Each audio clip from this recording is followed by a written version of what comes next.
Good morning, ladies and gentlemen. Welcome to the Week 2 Commissioner's Address for the Border NFL Gurus. Um, some big performances this week. Uh, yeah, let's get right into it. Don't have much else to say. Um, let's open up things with.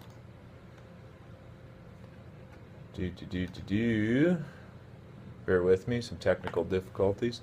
Joe Buck, yourself, and the Fast and the Curious. Fast and Curious taking this one 84.72 to 72.58. Joe Buck yourself having some tough luck here with injuries. Eddie Lacy going down pretty much first play of the game in the Sunday Nighter, which ultimately led to his demise in this thing right till the very end. But if Eddie would have played, probably would have had it, no guarantee. But anyway, that drops Joe Buck yourself to 0-2. Tough start. And Fast and Curious up to 1-1.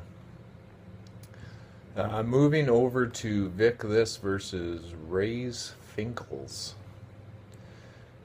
Or sorry, Vic This versus Rosturbation. Sorry. Vic This taking this one by a score of 90.42 to 56.10. Rosturbation having a piss poor showing this week. Vic This led by Matt Ryan with 19, Demaryius Thomas with 11.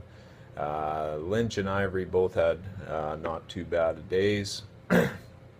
Rosturbation's receiving core, though, well, and his running backs, tough weeks. That takes Vic This up to 2-0 and drops Rosturbation down to 1-1. Keeps going back to week 1 here. Moving over to. Oh, why does it keep doing that? Suck My Ditka and Peterson. This one was a barn burner right from the get-go. A real dandy. Peterson needed 1 point out of Muhammad Wilkerson, and he gave him 1.5 to eke out the win here. This was one of our highest scoring games and one hell of a battle. Tough loss for Suck My Ditka. Antonio Brown with 28 points this week, shooting the lights out. And Peterson led by Sean Lee, who threw up 14.5. That's pretty good showing for a defensive player. So great game. That one drops Suck My Ditka to 1-1. And boost Peterson to 2-0. He's got a date with Joe Buck yourself this week, so should be interesting to say the least. Moving over to our biggest laugher of the week was Rays Finkles versus the Wendell Beckhams. Wendell Beckhams takes this 112 to 50. Yeah, 112 to 50. Led by Brady, 35 points, OBJ with 20. I think at this point, Brady was definitely the biggest steal of the draft. This guy is on a mission, just shredding defenses. So this one wasn't even really. Race Finkles was never in this thing. So yeah, Jeremy Hill, 0.1 of a point, 2 fumbles. Nice. So that drops Race Finkles to 0-2. Boosts Wendell Beckhams to 2-0. Yeah, that one was just a laugher right out of the gate.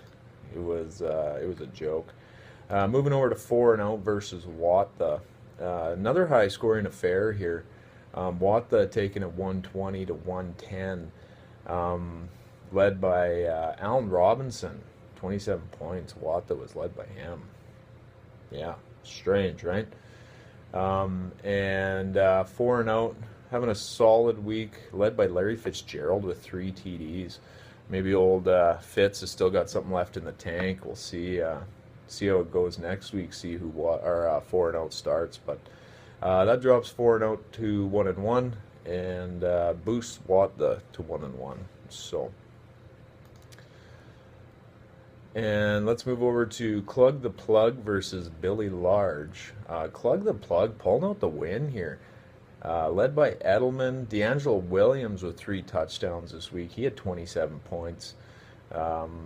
And Clug the Plug took this 116 to 86, boosting him to 1-1 actually, and dropping Billy Large to 0-2. Big Ben with a huge day, 36 points. Wasn't enough. Keenan Allen really drew down that score with a negative .4 showing. So pretty ugly stuff. But moving into our Jackass of the Week.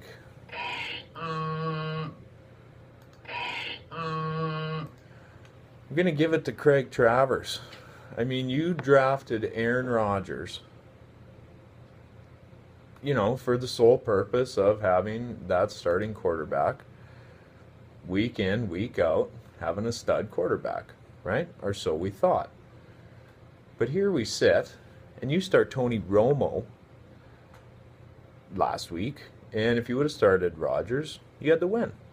It doesn't make any sense. I don't get why you would ever not start Aaron Rodgers unless he physically can't play. So for that, my friend, you were in the prestigious title of Jackass of the Week. Our blowout of the week.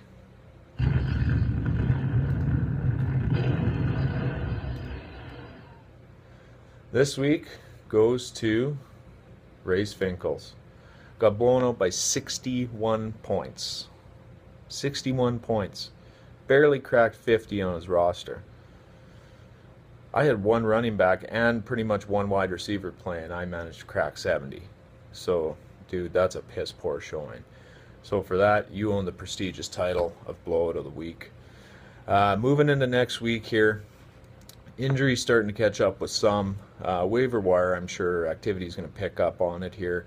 Yeah, people are still figuring things out. Those 0-2 starts are tough. You start 0-3, things are looking ugly. So there's a lot of pressure here on a few guys, myself included. So yeah, looking forward to it. We've got some good games actually in the NFL too, so should be a dandy. But until next week, keep playing that wire. All hail the commish.